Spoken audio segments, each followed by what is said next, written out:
কোনো মানুষ ভালো লাগে না, কিন্তু তোমারই ভালো লাগছে কারণ তুমি পড়ি। এই কথাটা আগে কতজনকে বলেছেন?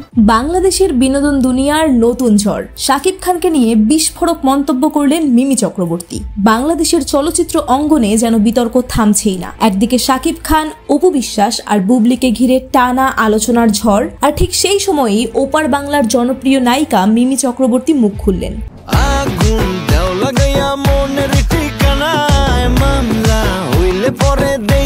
শাকিব খানের সঙ্গে বহুল আলোচিত তুফান সিনেমায় অভিনয় করেছিলেন মিমি। সেই ছবির শুটিং এর অভিজ্ঞতা নিয়েই সম্প্রতি এক লাইভে বিস্ফোরক মন্তব্য করেন তিনি। লাইভে মিমি বলেন, আমি আর চুপ করে থাকতে পারছি না। তুফান সিনেমার শুটিং এর সময় শাকিব আমাকে কুপ্রস্তাব দিয়েছিল, তখন ভীষণ অস্বস্তিতে পড়েছিলাম। ভাবতেই পারিনি বাংলাদেশের 1 নম্বর নায়ক এমন আচরণ করতে পারেন।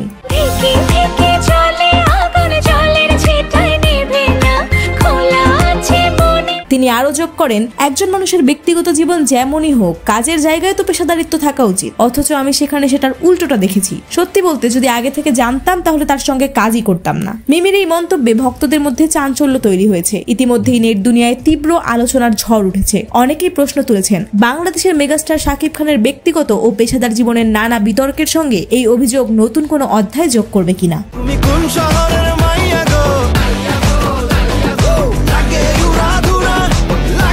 এরকম আরো আপডেট পেতে আমাদের এই ছোট্ট চ্যানেলটি সাবস্ক্রাইব করে সঙ্গেই থাকুন।